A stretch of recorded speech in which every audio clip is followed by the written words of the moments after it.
Tony? Yes. Whoever sits furthest back takes notes. Can I have a volunteer to take notes?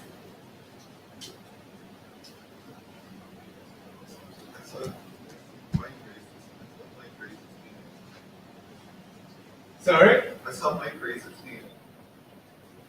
Oh, well, Mike is going to be up on the stage, so some other idea?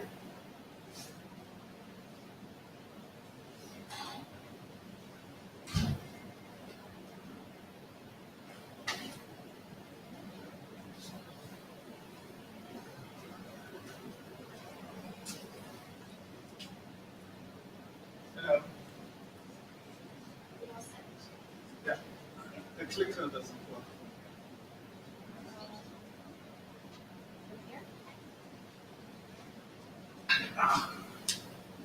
Is it supposed to work with this?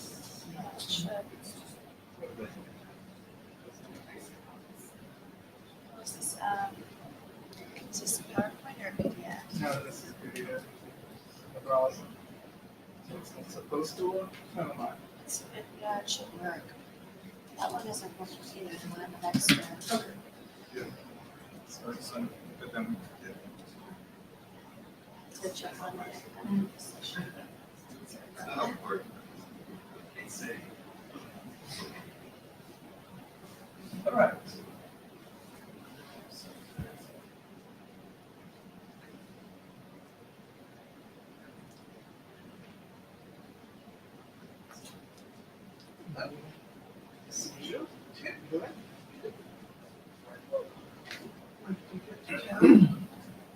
Sunday actually, Sunday afternoon.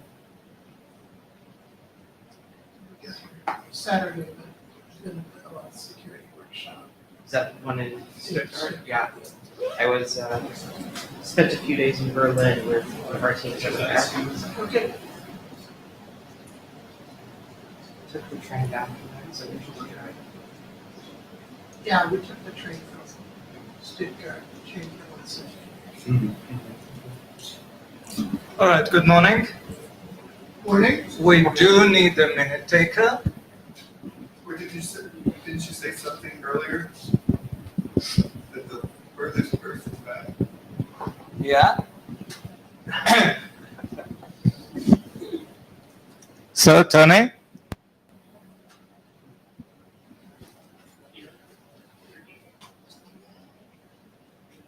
Peter, thanks for holding. 8 minutes. Thank you. All right. So good morning and welcome to SECEVENT. I'm Yaron Sheffer. Unfortunately, Dick Hart couldn't make it this week.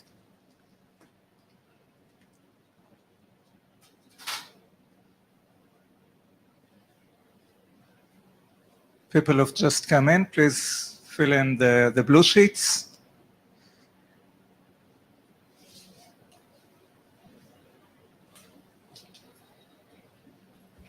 There's another one, yeah. Please take a quick look at the note well. Everything that takes place within this meeting is covered by the note well, specifically IPR concerns. So where are we as a working group? Between Bangkok and now, we had an interim meeting planned that unfortunately didn't happen. We had to cancel because authors couldn't make it. We announced a working group last call for our next upcoming document, push delivery. Didn't get enough responses. If I remember correctly, we only had 3 responses to the working group last call, which was insufficient to announce consensus.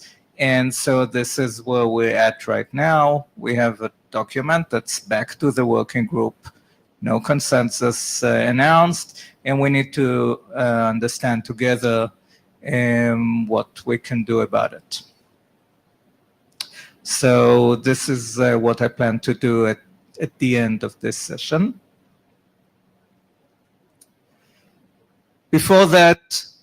Annabelle will be talking about the latest changes to the push protocol just prior to the working group last call, and then about the subject ID draft that's moving along. And Mike will talk about the recent changes to the poll protocol. And then we'll talk about process-wise whether and how we want to move push delivery across the finish line. And with that, Annabelle?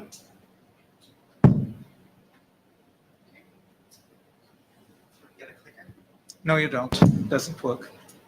Okay, no clicker then. Fine. Good morning, everybody. My name is Annabelle Backman, Amazon. I am here to talk about push-based set token delivery, as Yaron just said. So just quick run through of what we're talking about here. This is the goal here is to be able to deliver sets via HTTP posts from a set transmitter to a set recipient. The protocol is pretty simple. It starts with a post from the transmitter with a set in the body. Next. And hopefully ends with a 202 response from the recipient. Alternatively, it ends in a failure response. Pretty straightforward. You've all probably seen this before because you've read the spec, right? Where we're at right now, we had an 04 draft published early this year with the working group last call that Yaron mentioned in January and February. And then we had the most recent 05 draft published after that with updates from the few responses we did get to that last call. Implementations are about where they've been. One update on that is Google has actually gone live with set transmission for risk events for their OIDC clients. So there's actually a live in the wild production implementation of this out right now. Next. So let's talk about what's changed since 03. One of the more significant changes was adjusting the language around the validation requirements. There are a few things that weren't clear there. So you added a couple of statements there. One, to make it explicit that the set recipient should be validating the fact or must validate the fact that they are willing to receive sets from this issuer. So in the example diagram there, the recipient should check the issuer, make sure they know who set.example.com is, set.demo.com. They trust those. They expect to receive sets from those issuers. They like that. They don't know who set.unknown.com is, so they don't want to receive events there. Separately from that, the recipient also needs to validate that they're willing to receive this particular set from the transmitter that's transmitting it. They might want to receive set.example.com sets from Example Corp, but they don't expect that from Demo Inc., so they're going to reject that set. So it's two different kinds of failure modes that the recipient needs to watch out for. Next. The next noteworthy thing is we reworked the error codes. This is based off of discussion from last IETF in Bangkok. We went through the list of error codes and significantly reduced the number, reduced it to the set of 4 that, in the opinion of the authors, represent meaningfully distinct types of error cases where an automated system receiving this error message might be able to take some useful action based on it. So there's a lot of different ways that a set could be rejected or by the recipient, but it turns out that there's not a lot of ways that it could be rejected where the transmitter could actually do something useful in response to that, other than just notify the administrators that, hey, this was rejected. We don't know why. Something's wrong. So we came up with this this set of 4 cases. Primarily, it's the latter 3 where something useful can be done, and in the first case, the system just has to punt and say, I don't know what to do about this. Next. And then a few miscellaneous changes. There was a comment about language, specifying the language for error descriptions. So we added accept language and content language to support that. And then we clarified some of the requirements around TLS to specifically require at least 1.2 instead of exactly 1.2, and also to require beyond 1.2 whatever latest version of TLS is out there that meets the requirements for the use case. And then we'll ignore that last bit that got copied from a previous slide. So where are we right now? There aren't really any open questions that are before the working group, that are before for this spec. So the question really goes to Yaron's point earlier of how do we move forward on this draft? How do we get engagement and get people to read it, comment on it, decide if it's something we want to push forward with or not? But I guess you want to have that discussion at the end of the time, so we can punt on that for now. However, if we have any questions around the technical content you shared. You're not talking to my ear. Yeah, I'm sorry. If there are any questions about the technical content, we could take those now.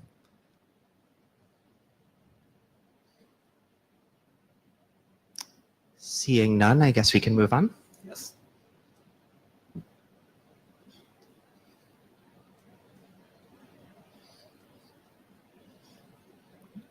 Okay. Item number 2 is subject identifiers for security event tokens. Quickly summarize what we're talking about here. A subject identifier is a JSON object that has a subject type and contains a set of claims whose meaning is defined by that type. What is a subject type? Let's look at the next slide. A subject identifier type is just a simple schema for representing or identifying a subject by some set of claims. The use case here is that in sets, we sometimes need to represent or identify a subject in a variety of ways, and even within a single use case, we might need to support multiple types of identifiers, so we want to be able to know what type of identifier this is, how are we supposed to process it. So here's an example from RISC. In the account disabled event, within RISC, we have a subject claim in the event payload that identifies the subject via some subject identifier. In this case, it's an issuer/subject identifier, and it's just a way of expressing subject in terms of the issuer and subject claim pair that you would normally see in a JOT. Okay, so 03 draft published a few weeks ago. The one main application we have for this is in RISC, but we expect a lot other use cases for it from anyone who's using SET for the most part. Google and Amazon are both doing this as part of our RISC implementations. Updates from last IETF. By Mike's suggestion, we added a account URI subject type. So this is to represent subjects via an RFC 7565 account URI. And there's an example there.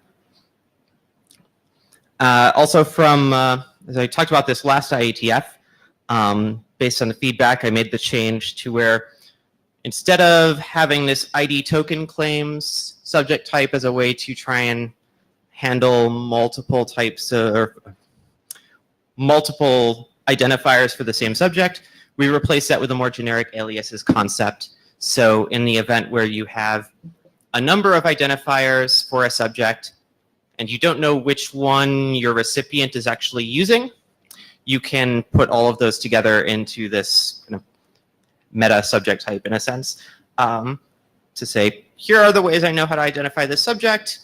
Use whichever one you use. One of these hopefully makes sense to you. So that is new in the spec. And then we also added this brief section on email canonicalization, which basically amounts to, we are not going to try and standardize email canonicalization in this spec because it's way out of scope. And recipients should be sure to apply the canonicalization rules that they normally apply in their system in order to kind of dedupe email addresses to accounts or subjects in their system. And then I think the last thing in here is this note on semantics. This was discussed somewhat last IETF. This is kind of another iteration on trying to clarify the meanings of what exactly these subject types are supposed to refer to.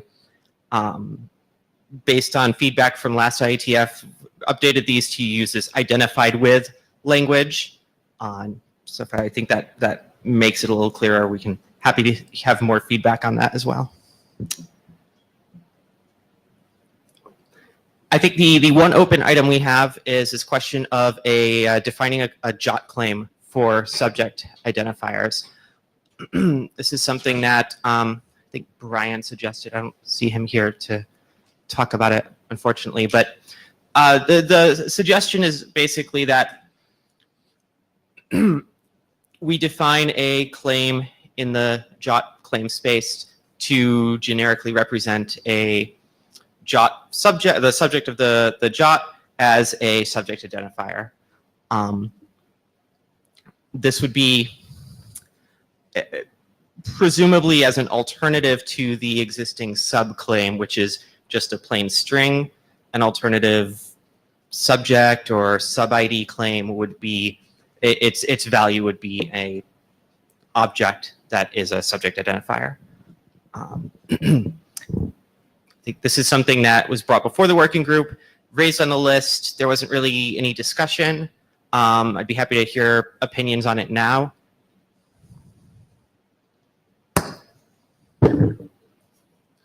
John Bradley, Ubico. This actually came up at the security workshop last week. Vittorio has an almost identical use case for JOT access tokens, probably not surprising. So I suggested that he also have a look at this. So it has, the need for such a thing has come up in other contexts besides just set. The need for a subject claim that would be like a subject identifier? A subject identifier not in the scope of the issuer. Okay. Ben Kadek, I guess one thing that we would probably have to keep in mind if we did, specify such a standard claim is, how is it going to interact with sub? Like if they're both present, does this one take precedence? What happens if you send such a thing, where both sub and the new thing are present to somebody who only understands sub? There's just some edge cases to make sure that we think about and write down. Right. Yeah. And I think that's a good point. I think at the very least, some language around when and if you should send both would be helpful. Actually, the more types we define, I think the more aliases we're going to see, because the sender doesn't always know what the recipient understands, so they might well send both an account URI and the subject issuer or stuff like that. Even, God forbid, email canonicalization, they might send different things just in case. Regarding this one, I really don't like the fact that we define it by syntax versus semantics. I don't have any problem with the JOT being the subject, but I think we need to define the semantics and probably at least some of the contents of this JOT. I think that the problem is that JOT defines sub specifically as a string. So if we want to have anything more complicated than that, then we have to have, or we're either violating JOT or we're defining a new claim for that. So I guess we should define a new claim, or if there's something around already, let's use it. I don't know that there's anything else around already that would fit.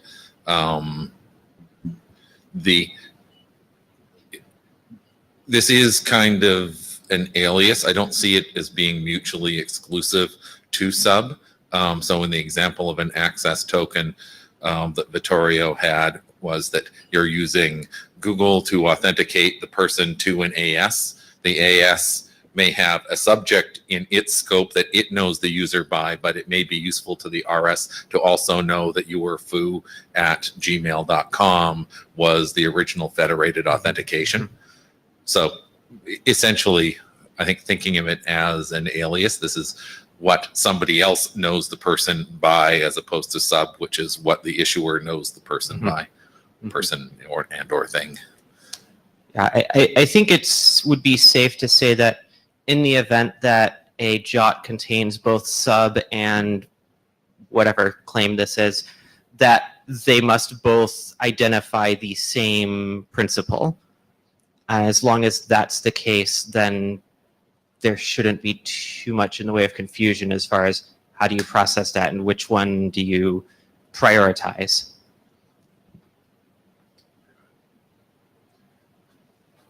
Ben K, a different topic. If you could go back 3 slides, I think.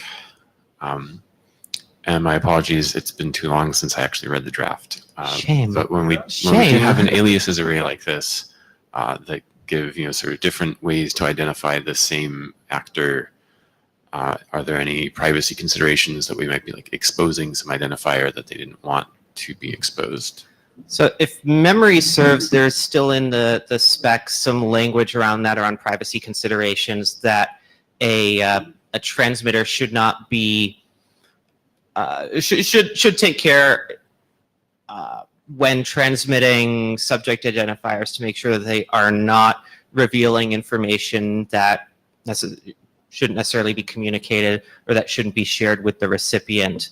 I think there's a section in there that specifically mentions that in some cases, even a subject identifier itself can be perceived as sensitive information. So I think we have guidance for that in the current draft. And in fact, Ben, if you have a better or more specific idea than this vague language, that would be appreciated.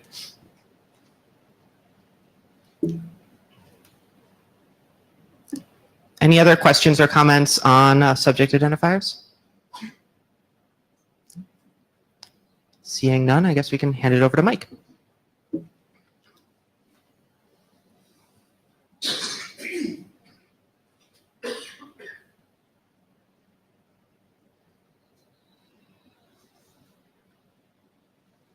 Good morning. I'm Mike Jones from Microsoft, and I will be talking with you about the other delivery draft, which is based on polling. Next. So what is this? This defines a way to poll for events, which is something you might use if you're in a context that you're not able to push them, maybe because of connectivity or firewall relationships. This complements the push delivery draft. You could do one or the other or both, depending upon your use cases. Next. So what's happened since we last met our heroes? I did a major editorial pass, mostly continuing to simplify the exposition. The precursor draft that we started with was pretty wordy, and it's not wordy anymore. We also better aligned the language with both the security event token draft terminology and the terminology used in the push draft. I and others had made a bunch of review comments on push, which Annabelle applied, and I'd applied some a few drafts ago. And this sort of catches the language up in the poll draft to what's in the push draft. The one tweak I made is I pointed out 2 meetings ago that there was a strange interdependency between the semantics of 2 fields where if one had a certain value, you ignored the other one. And that just complicates implementations and thinking about it. And in fact, the case where it used to be ignored did make semantic sense. So I decoupled the semantics. Almost no implementations are going to change as a result, I believe. Finally, I did something which I'd also suggested for the push draft, which is it used to say that TLS is required, and that language has been softened to say that if there's PII, you have to encrypt it. You could do it with JWE, you could do it with TLS, you could even do it with both, but tried to get it, what are we trying to achieve, rather than saying this is the mechanism you must use to achieve it. Next. Per the discussion that's about to occur, I will note that this draft has a normative dependency on the push draft. And so in order to finish this, it would be tremendously helpful to also finish the push draft. Next. So this is now a chair conversation, but I don't see anything left to do on this other than working group last call. And as long as I have the microphone before I sit down, I'll say two things about push. One is I believe that Adobe also has an implementation in deployment as they're receiving events from Google. So that's another implementation in the wild. And I was one of the recalcitrant ones that didn't produce a working group last call feedback on time. I did eventually pop it to the top of the stack and produce a detailed review, which Annabelle acted upon. And I think there's others that we could cajole into doing a review of some kind to move this forward. But now I'm being an individual and editorializing. So that's the end of my presentation. Are there any questions about the poll draft or its status or next steps?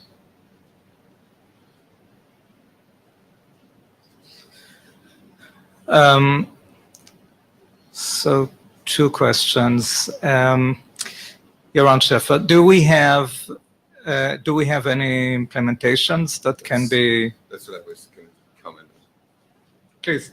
Tony Nadlin, we are using this within Microsoft today, so this is something that we are very interested in. We're using it for directory synchronization processes and stuff. Okay. So, and I believe there are a couple other companies picking it up also. Okay, so Mike and Tony, can you please add an implementation status section to the draft? And then a question about security. You mentioned either JWE or TLS. Are we in sync between poll and push on this? We are. Almost. The one difference in push is the requirement for supporting the latest version of TLS that meets requirements. That language isn't in poll. Yeah, but that's something that I need to, in the next minor revision, sync that language, because you did a better job than leaving the existing language. Yeah, I think there's no intentional difference between the specs at this point. Correct.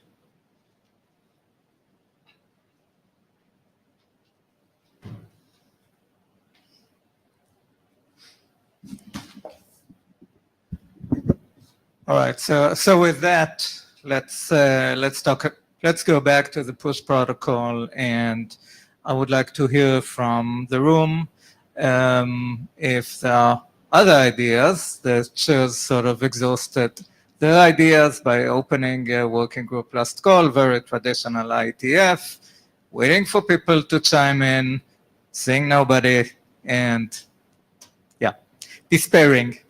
So I believe the working group is actually empowered to come up with our own process to declare the work ready for publication. But I'd like to hear a proposal for an actual process where we can make sure that everybody is on the same page, that we have enough interest in the room to move forward. Ben Kadek, as responsible AD, just to clarify, it is completely up to the chairs how you want to determine that there is or is not consensus. The only caveat there is that if you do something really crazy, you're probably going to get appealed. But we are definitely open to hearing suggestions for things the working group can do to give you more confidence that we do have consensus. Mm-hmm.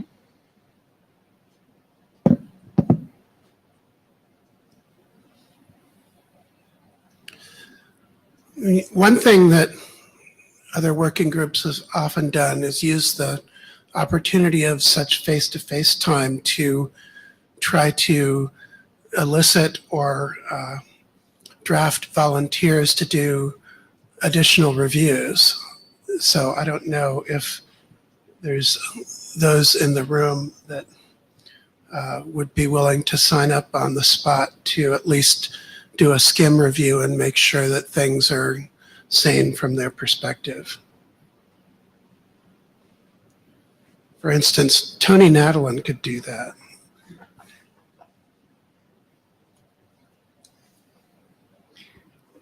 I'd be curious to see if there's people in the room, or in the working group in general, but particularly in the room since we can see them, who have reviewed the spec and did not comment on the working group last call because they had no comments.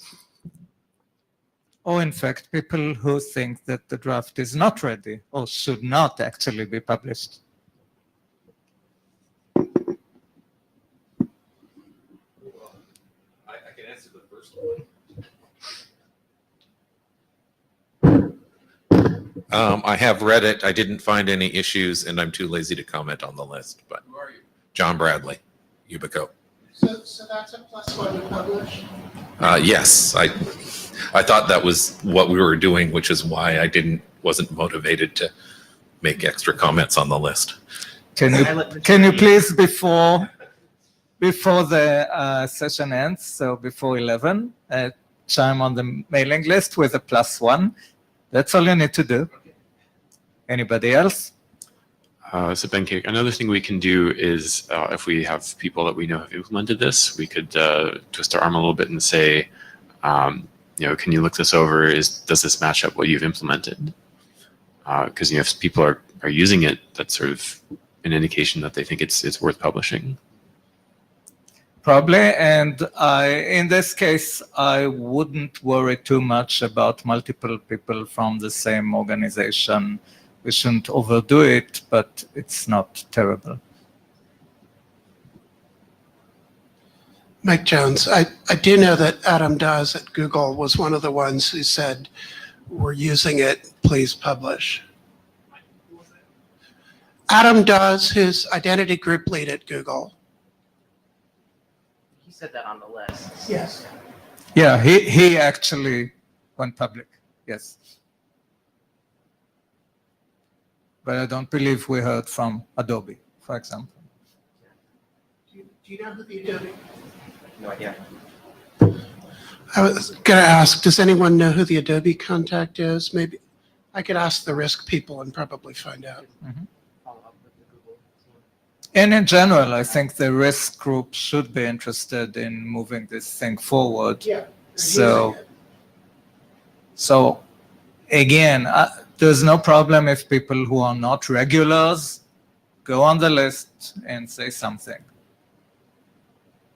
So let's try in the next month or so to get it to a close with a few more people saying, I've read it and it's okay.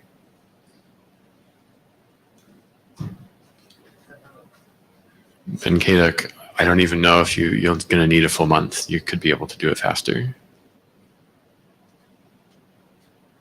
2 weeks? Risk people?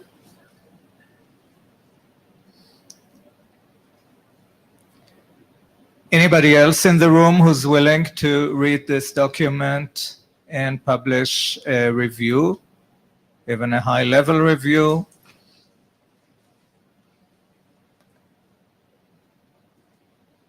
John? Yes? No? No.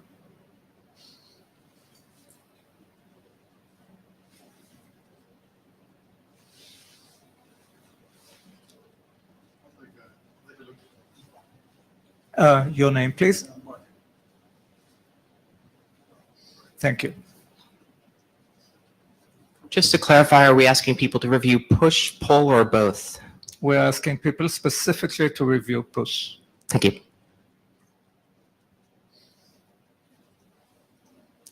And So one note on implementations, Adam Dawes did comment on the list that Google has it in production. yes,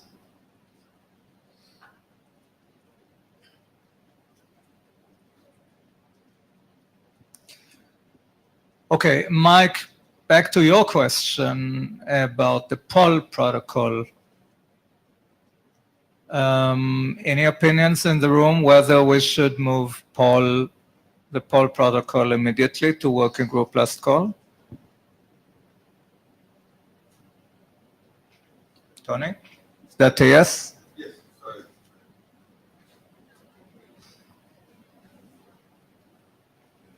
Yes.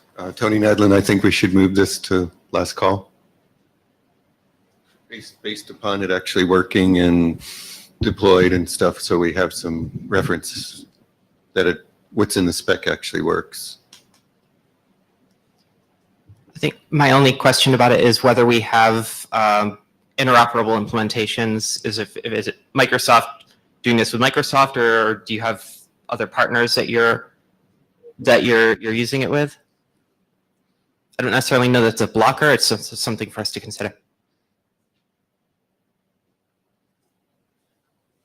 Yes, we do, but I can't disclose at this point in time who are, because, I trust you, Tony. okay, thank you.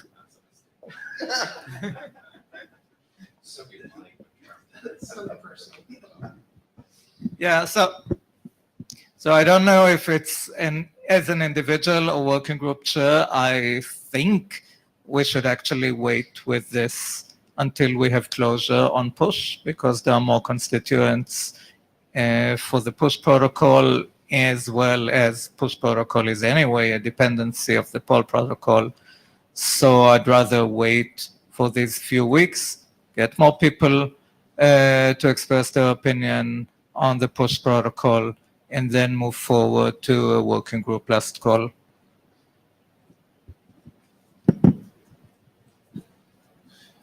Mike Jones, I kind of disagree with that procedurally, because in terms of motivating human beings to do the work, if people are motivated to work on the poll and we tell them, by the way, we need reviews for push to finish poll, you're more likely to get push reviews. Whereas if you're waiting for push reviews and then saying, then we'll consider poll, we don't have the same forcing function to get people to review both. So in fact, since we have this dependency, people who review push should know that they're also contributing to poll, plus there's nothing stopping them from reviewing poll, and given the procedural changes that we're making, these reviews will actually count when we get to the more formal working group last call. I don't see any reason not to move this to last call along with the push, and have them both at last call, so we get the proper reviews that we need on both of these guys.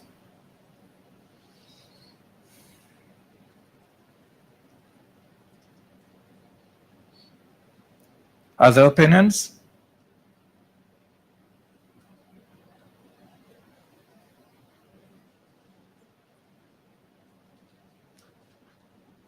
Ben Kaduk, no strong opinion, but sometimes it is convenient if we get a group of documents together that's sent to me, and then we can put them out to IETF last call at the same time, so reviewers can maybe have a little bit more context when they're reviewing both of them together. But it's not, I don't think it is a huge issue in this particular case. So if you still think that you want I to still do, actually. I'm not going to tell you to not do that.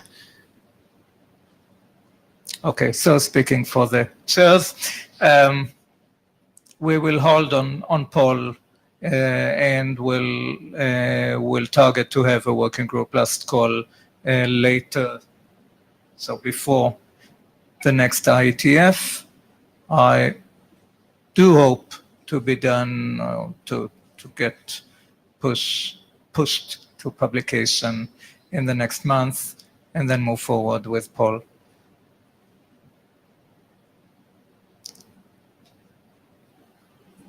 And with that, I believe we are done. Thank you, everyone.